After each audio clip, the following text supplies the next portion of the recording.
Yo, what's up everybody? It's Drewberry back with some more custom card content. Now, I have a few announcements that I gotta get out of the way, okay? For all those people that are routinely participating in these challenges, there's going to be two changes moving forward, and they're not too bad, I hope. Okay, so as you can probably see, the first change is right here on the board, and that is that the next challenge is going to be, as you can see, a 3-week challenge. This last challenge was a 3-week challenge, and moving forward, they're not necessarily going to be 3 weeks, but it's going to depend on my schedule. So really what it comes down to be really transparent with you guys, is that the custom card videos typically are my worst performing videos on this channel, which is fine because I know a lot of people are passionate about it and really just look forward to that. And I want to continue to share your creativity, but it does take up a lot of my time, especially my free time, because these are on Sundays. And to add to that, Marvel Snap is upping the frequency of new cards, and that's something that this channel really prioritizes, is getting out those Snapper Pass videos. So with more new cards coming out, patches, me just needing more personal time in my life, I can't maintain a 1-week cadence of custom card videos consistently. So I'm stepping it back just a little bit to a manageable degree for me. So it's going to happen every month, at least once, most likely twice a month. And it's just going to vary. There's still going to be the odd time where, hey, my next weekend looks pretty free, I'm going to make it a 1-week challenge and we'll hit it up that next week. But then there's going to be the odd time where it's 3 weeks. And pretty much every time, if you want to just kind of plan it for yourself, every time there's 2 cards being released, so at the start of a month, a new season, I'm definitely going to need some time and I won't be able to do a custom card challenge then. Okay, so that is kind of the big announcement for this video. So as you can see, the next one is going to be 3 weeks. The keyword is move. So I wanted to go back to just like a basic keyword if it's going to be a little bit longer, and the theme is going to be Marvel. So if you want to submit a card, follow these steps. So you can join the Berryverse Discord, link in the description below, and then you can create a custom card right there with that link, and you can post 1 submission in the weekly challenge channel. And if anyone submits a card, then you have a chance to win a season pass, and in this case, it was Inspector Husky with this Delibird Pokemon custom card, which was pretty awesome. A 3/2 after turn 5, give all other cards plus 3 power, all cards, so enemy side as well. I think that's a pretty interesting ability.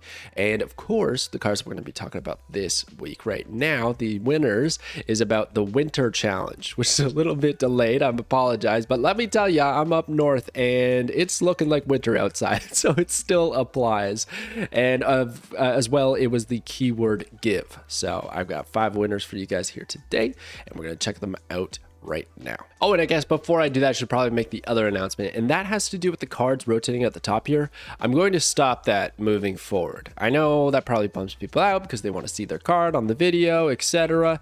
But it's just, the formatting is just the worst. It just never works. Everybody publishes their card in a different format, different size, and then just trying to get it all work cohesively is just a really big pain. And if I want to keep doing these a little more frequently, then I got to cut that out. So I don't know what I'm going to do up here. Maybe it's just going to be tall Drewberry covering this whole side of the screen. I'll figure that out next time, but that is going to be cut. I do have it for this video, but this is going to be the last one moving forward, okay? So I apologize for those 2 announcements that are probably not so fun for the custom card lovers, but I promise to keep doing this and keep the challenges going, just a different frequency and less work for me. So typically we start off with my card and then we get into the top 5, but I had to do a special announcement, a special shout out for this card right here, made by Mr. Welch's 7-year-old son, and that is the Leviathan. 5/0. When you play this card, it destroys 6 cards in your opponent's deck. I love this. I love that you did your own artwork. This is incredible. Being so young and thinking about cards and having the imagination to bring those to life with a stat line and an ability. This looks awesome, and some really cool synergies that you can do with this. So it's kind of got that Yondu effect of destroying a card from your opponent's side, but it destroys 6, which is actually so great because you can use that against Blob. If it's a Blob deck, then they don't get the big power. If you're against Thanos, you get rid of some of those stones. Maybe you get rid of some of their important draws for the last turn, and then they don't have a card to draw. There's a lot of ways you can make use of Leviathan here. think it was a really creative idea. And you could also do a Mr. Negative flip where you go from 5-0 to a 0-5. I think that'd be a lot of fun. I don't even know how to combo that off. I'm sure the sky is limitless there. And then on top of that, you got your destroy synergies, because when we destroy those cards from our opponent's deck, we're actually adding that power to null. So we could just get like a really crazy powerful null where you play Leviathan on turn 5 and null on turn 6. And hopefully, if we've destroyed enough cards, we can play death as well. So that is just a really fun destroy card. Love your imagination here. The artwork is awesome. Thank you so much for making this and sharing it with me. It really made my day. So I wanted to give it a proper shout out in the video. So thank you so much. Keep it up. You're doing amazing work. Now let's get to the top 5. Number 5, Tarmac Trains, Krampus. So Krampus here is a 5/1 on reveal. Give all other cards here -3 power. If they reach 0, destroy them. I thought this was pretty interesting, and there's a lot of applications I think you could end up using this card. What becomes a little bit difficult is that it's a 5/1, so the stat line may be a little bit a bit on the weaker end. But if we do that negative flip, like we were just talking about with Leviathan, then we could be in a good position. Now, it's all other cards as well, so you don't run the risk of actually destroying Krampus himself, but you could use this against a lot of stuff. And actually, one combo I was thinking about is you just slap down armor behind Krampus or something like that. Yeah, you bring your armor to 0 power, but you're not destroying anything. So if your opponent has a side of the board that's full, that's -3 to all of those cards. It's kind of like Spider-Woman, except really afflicting their side of the board. But I think one of the best applications is you just fill 3 cards on your side that you want to destroy, so weak things that maybe had a good effect, like Korg or Iceman or whatever it may be, and then you can destroy it with Krampus. Or even better yet, you go further into affliction, and we could look at Mr. Negative being destroyed. We could look at Selene, Hood, you name it, all those cards getting destroyed because of Krampus gets them off your side of the board and more than likely disrupts your opponent's side of the board. And it's actually a nice twist on the junk type of deck, because Annihilus looks to throw those things over, whereas Krampus is probably like in more of the junk destroy hybrid, where you're just aiming to destroy those cards to discount death, or just afflict your opponent's side of the board in a really negative way. Because in a roundabout way, maybe you don't even want to destroy the cards on your opponent's side of the board, right? Maybe you want to hit those 4 power cards so that they get deduced to 1 power because of the -3. That could be really nasty. Then they have to keep that on their side of the board. Anyways, I thought it was a really interesting one. It feels very Krampus-esque, giving power, but then having the downside of destroying them if they're too weak. So anyways, I thought that was a really interesting idea. Thank you for submitting. Let's get to number 4. Number 4, Bread the Lizard's Stripe. I think his name is Stripe or Stripey or Stripe, or I don't know what this character's name is, but I recognize this little guy, the little gremlin. I didn't know they had a name. I just knew them as gremlins. But Bread the Lizard made this card, so it's a 3/3 on reveal. If your opponent played a card here this turn, add a gremlin to each location. So what does a gremlin do? Well, gremlin is a 1/1. When your opponent plays a card here, destroy this and give Streepy, I don't know his name, +1 power. There was actually another line of text. I just thought maybe we'd simplify it a little bit and get rid of one of the lines. I think it was like it would respawn to another location, which I thought also was make this a little too powerful, so I apologize for changing. I just thought you had a really good idea here, Brad. So I love the idea of more Guardians of the Galaxy effects. I would love to see more of those that aren't just power-based and scaling. Instead, it has a repercussion, like kind of like a debris-esque effect of adding rocks to the other side of the board, the whole board, that is, except this is adding gremlins, which you probably, if you're on the other side, want to get rid of those gremlins. They're only 1/1s. They're not helping you out too much, but you now run the risk of, if you destroy them, then they're going to buff this guy, which is definitely on your side of the board, which is pretty fun. Also, there could be like Wong shenanigans where you play it and you double up, a bunch of gremlins everywhere. You could look to destroy them all with like Killmonger, right? You play 1 Killmonger, you're destroying at least 4 that spawned from the base effect, the first trigger. So that'd be +4, goes to a 3/7. If we have more gremlins out there or anything, then it's just happy days. It's good value. But this could also backfire. Like, what if you didn't actually want the gremlins and it filled up a bunch of positions and maybe locked you up? Maybe your opponent played like a green goblin, then a gremlin went there, and now you can't really destroy it or get rid of it, or it does it to your opponent's side of the board as well. I think it's more disruptive, and it has the power upside. So maybe this card is a little bit too strong. Definitely would have been too strong if the gremlins would keep spawning, because then your opponent can't get rid of it no matter what. It's constantly giving this guy power, so I feel like that's a little bit too much. But with this version, I like it a lot. So I think it'd be really cool. And amazing artwork, by the way. You did so good here. And this is only a quarter of the variants that you shared. There was some really cool ones as well. I just only had the space for these. So this looked great. Great job, Red. I really love this card. Let's get to number 3. Number 3, Jack's Santa Claus. Of course, Santa Claus was going to make it. Now, it's not really a Christmas challenge. I said winter, and it's still winter. But Santa Claus is a pretty big factor to Christmas, I would say. So I think the shoe fits here. So Santa Claus is a 6/2 on reveal. Give all other cards the permanent power that they gave to other cards. This Jack also specified that it could be positive or afflicted power, and I really like this thematically. So as you can imagine, Santa Claus, right? Or let's go back to Christmas. Christmas is a time of giving. Either giving nice presents or maybe giving coal, being nice or naughty. And Santa Claus is, he's watching. And if you were nice and you gave a nice present this year, then you're gonna get a present back. You're gonna get that power back. As a good example is Ironheart giving out 6 power. She's on the nice list. She gets 6 power when Santa Claus is played, making her a 3/6, which is fantastic. And almost you could look at it at a 3/12 because she gave out +2 randomly 3 times. Another one is Shuri.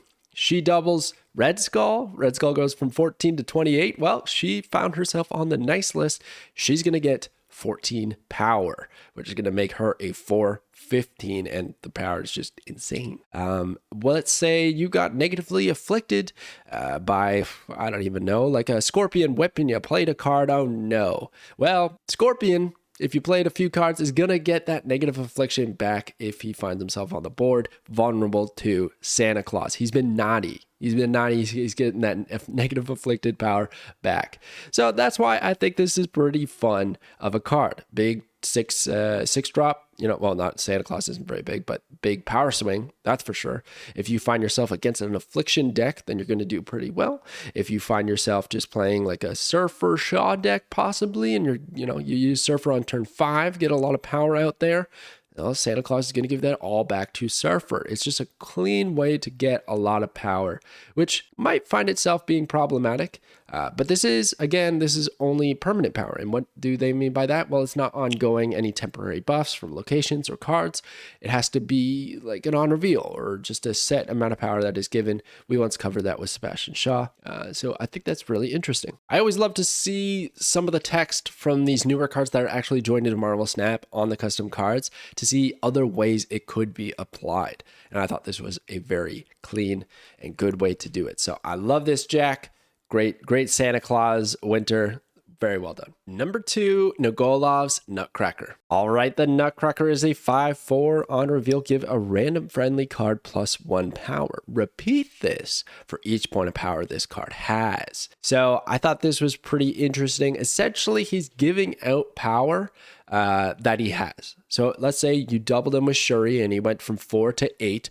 Well, then he's going to give out 8 power essentially, but it's going to be randomly. So it's +1 at a given time, not just +8 in one given moment. So if you have 8 cards out on the board, they're all going to get +1, but it's random. So maybe it stacks on one card or not. It kind of depends, but I thought it was pretty interesting. And I used 8. Really, the default is 4. We're looking at 4 power being dished out. For 5 is actually kind of weak. Net value ends up being a 5/8. I'm probably looking to buff that up with like Forge or something of the like, right? Which could be really good combo. And yes, I definitely used the Hellfire Gala variants because of the Winter Challenge and the Nutcracker. I thought it was just too good to pass up. So Forge is a really good combo. Sebastian Shaw is a great beneficiary from this effect because if he's the only card out there, that could be +4 4 times, which is 4 +2s. And that ends up being a lot of power. Now, you probably are going to have other cards, but if you at least hit him twice, that'd be 2 power plus his 2 triggers, which would be 6 power total, which is just really, really good. And then Black Panther. I have Black Panther here only because I wanted to put a Hellfire Gala variant, and his is so good. and also, you know, he could be pretty good. What if we ramped into Black Panther and then the Nutcracker and then Odin? Huh? That could be pretty good, huh?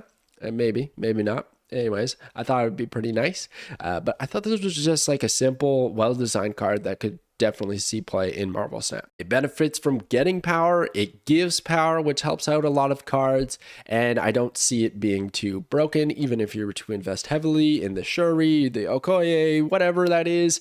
Then you might fall a little bit flat, but you might not have the power output that you really needed. So I think it's pretty balanced the way it is. So great job, Nagolov. You always absolutely crush it. But let's get to number 1. Number 1, Average Blues, the Night King. Oh man, the Night King. Winter is here. It's so good, man. I'm a huge Game of Thrones fan, so this is pretty cool to see. In fact, I actually made a custom card video specifically with Game of Thrones characters, and I made one for the Night King. But I like this one a lot as well. Pretty similar ideas here, Blue. So I got you. So 4/5, after an enemy card is destroyed, revive it on your side without its effect and give it +1 power.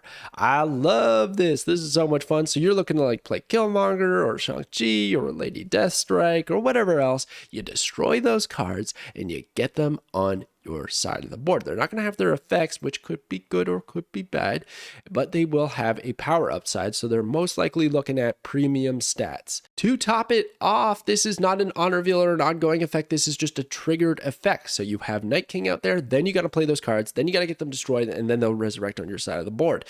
And it doesn't even mean if you have to destroy them. Your opponent could be doing it for you. If you run into a destroy deck, the Night King is reaping the rewards.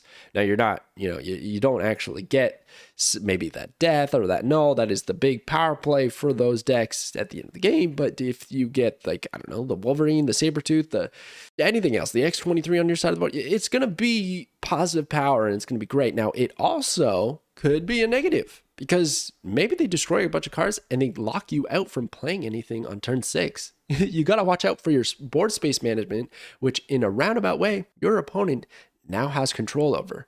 Let's say there was Death's Domain on the board. Your opponent could feed in a bunch of weak cards that they don't really care about. They go to your side, which gives you power, but it locks you out. Now you can't play a card on turn 5 or 6, which is pretty interesting. So I really like this effect.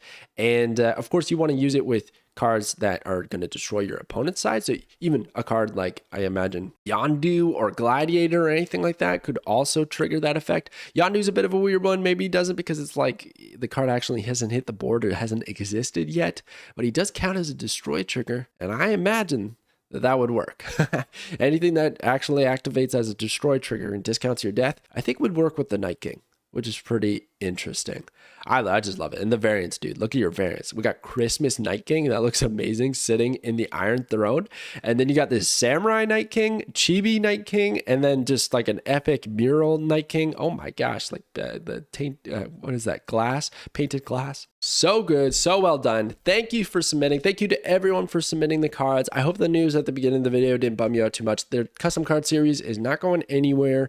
It's just going at a pace that I can sustain. That's really, at the end of the day, what we're trying to do here, okay?